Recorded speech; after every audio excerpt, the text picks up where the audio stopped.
Welcome to the deep dive. Today we're tackling something pretty dense, actually. We're aiming for a TLDR audio overview. Oh, quick take. Yeah. Exactly. It's on a complex geopolitical theory from Simon Dixon, the Bitcoin OG. This comes from part 3 of his Bitcoin Hard Talk, episode 98. Right, that specific segment. Yeah, the one titled, Why Would Israel Want to Assassinate Charlie Kirk This Week in Geopolitics? Now, the original was, like 90 minutes plus? Easily. It was a long one. So our job here is basically to pull out the absolute essentials of Dixon's theory, his claims about these, huge forces he believes are operating way above any single shooter. That's the key. And just to set the scene for everyone listening, Dixon isn't focused on the who shot who details on the ground. No. Not at all. His analysis is all about motive, strategic gain. It's purely an exploration of this, let's call it geopolitical conspiracy theory surrounding the Charlie Kirk assassination. And we're just presenting Dixon's take, right? His interpretations, the sources he uses, but impartially, just laying out his argument for you. Exactly. So you can grasp the framework quickly. Okay, so let's start with the foundation. The absolute bedrock of his analysis seems to be this concept he calls the proof of weapons network. Right. What is that, according to him? So Dixon paints this picture of a really powerful sort of shadow financial structure.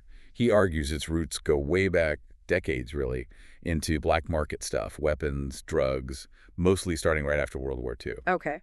And he claims it involves, entrenched parts of intelligence agencies, organized crime groups, all working together, essentially, to fund covert operations across the globe. And the really crucial part he stresses is The critical distinction for Dixon is that this network isn't loyal to any one country. It operates independently of state control.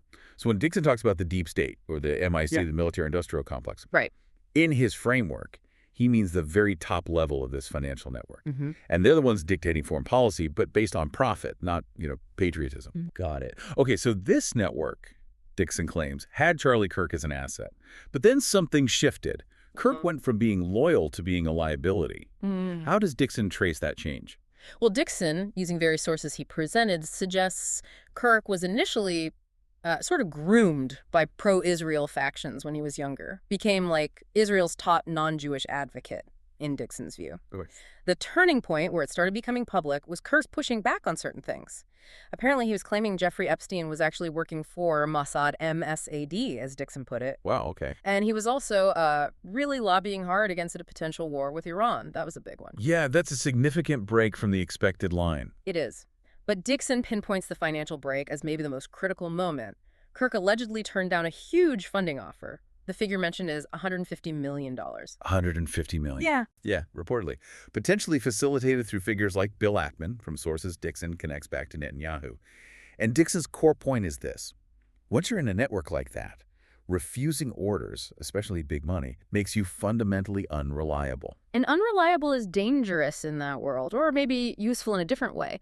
Dixon points to a specific video clip from before the assassination as the final nail. Right? Exactly. The absolute final straw, it seems, according to Dixon's analysis. He shared this clip where Kirk is on record very explicitly stating that Israel's goal was to ethnically cleanse Gaza, talking about removing 2.5 million people. That's incredibly strong language. It is. And Dixon sees that level of public dissent as crossing a line you just don't come back from. It flipped Kirk, in the network's eyes, from being an inconvenient asset while alive to potentially an even more valuable asset once he was dead, useful for their next move. Which he calls Operation Blame Shift. Precisely. Yeah. Operation Blame Shift. Okay, this is where Dixon's theory gets really controversial, right?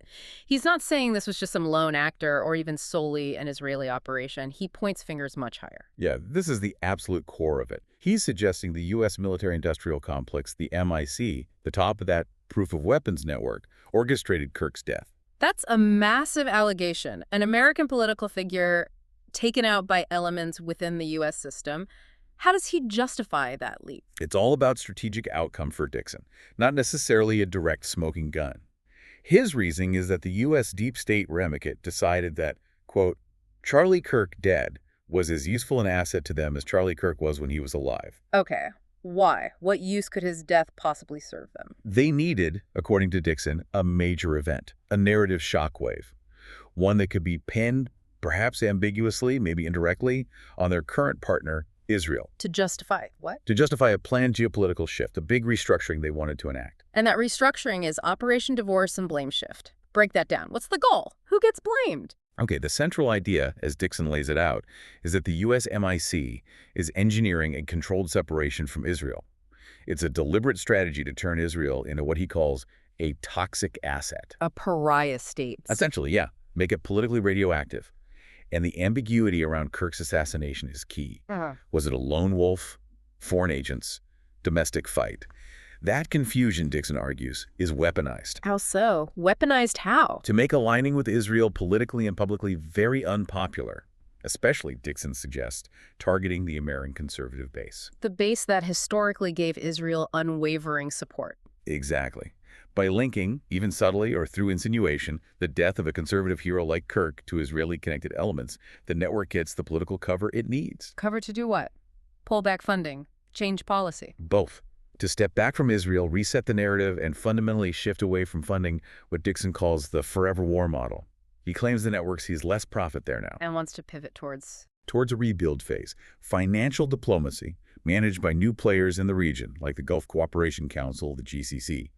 Blaming Israel, or creating the perception of blame, fuels the narrative shift needed for this divorce. Dixon also pointed to some, let's say, suspicious details right after the assassination happened. Things that made him think this wasn't just chaos. Yeah, beyond just the speed of reactions, like Netanyahu tweeting condolences almost instantly, or Israeli media being first with confirmation. Which is fast. Very fast.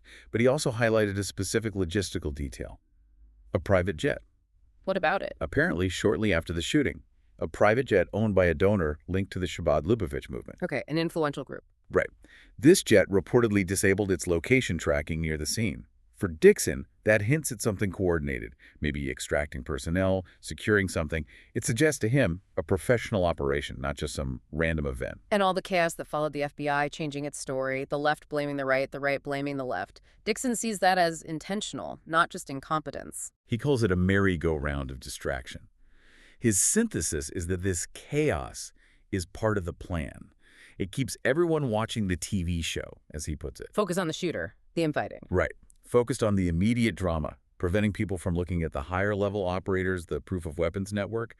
That constant ambiguity, the endless debate, Dixon argues that's by design. It serves their goal of controlling the narrative. He even named specific conservative commentators, Candace Owens, Tucker Carlson, Ben Shapiro, suggesting they're part of this, maybe unknowingly, pushing related but slightly different narratives. Yeah, he sees them as playing roles, filling a different purpose, maybe unintentionally fueling the division that the operation needs to succeed, pieces in the game, essentially. And he ties this narrative management back to actual political moves, things happening in Congress that seem contradictory. Exactly.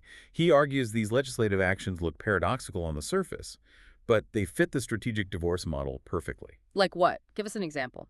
Okay, so he points to the move to block the full release of the Epstein files.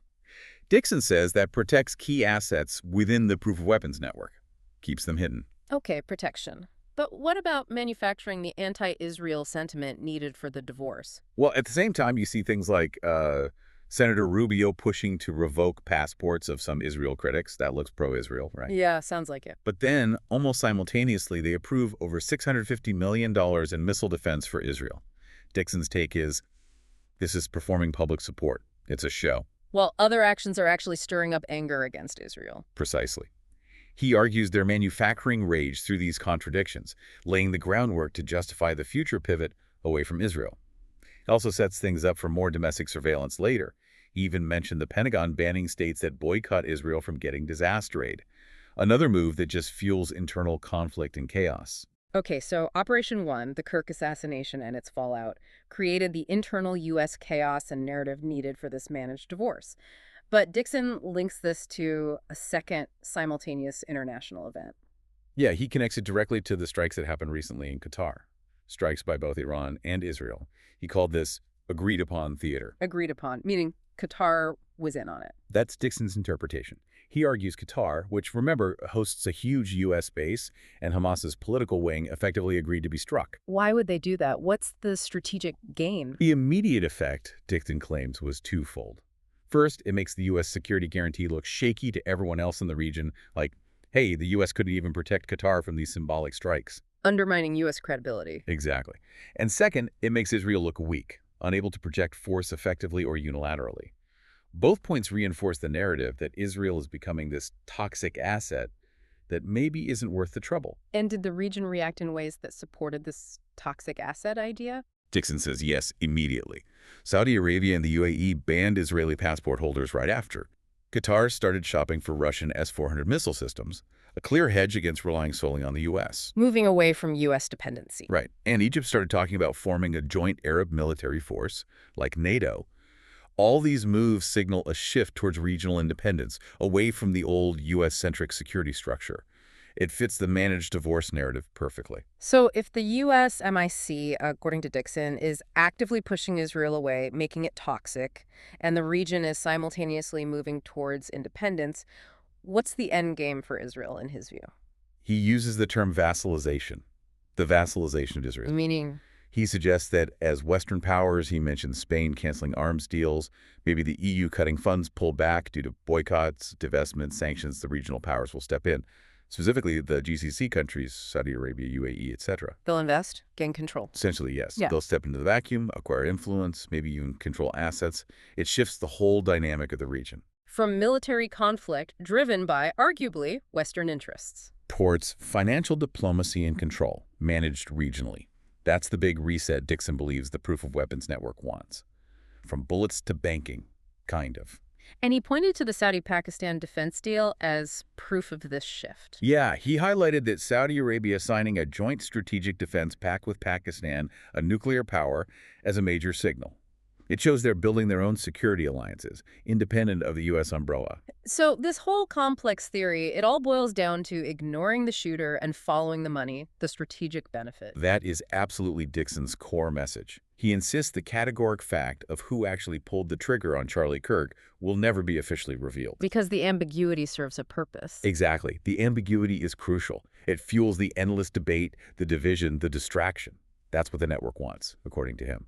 His advice is always, focus on who benefits from the chaos, who controls the system above the individual actors. Focus on the proof of weapons network. It's a really stark picture he paints. This idea of a managed U.S. isolation, deliberately making Israel a pariah state, all orchestrated by a shadow financial network. It's huge framework, yeah. So here's something to think about, building on Dixon's analysis. If the goal is U.S. isolation, if the plan is to engineer this kind of chaos and separation, what does that recent UN Security Council vote tell us? The one where the U.S. was totally alone. Exactly. The U.S. vetoed a resolution for a ceasefire and hostage release. The vote was 14 against the U.S., 1 for it, the U.S. veto. That kind of stark global isolation coming right after the events Dixon analyzes. It certainly seems to fit the pattern he described, doesn't it? It makes you wonder, if Dixon's managed divorce theory holds any water, that UN vote looks less like a diplomatic failure and maybe more like part of the plan, something for you to definitely get you on.